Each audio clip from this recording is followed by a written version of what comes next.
Hello guys, in this video I am going to show you how to make your files available offline on the Google Slides application, meaning that you can open your slides even if you don't have any data nor Wi-Fi connection.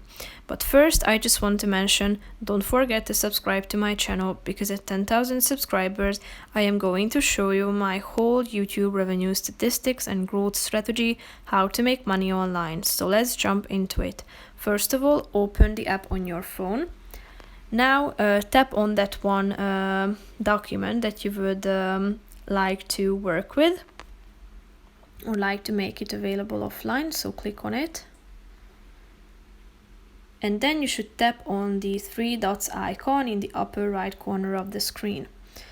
As you can see, there is an available offline option, which is now turned off. If you would like to turn it on, just simply tap on that button.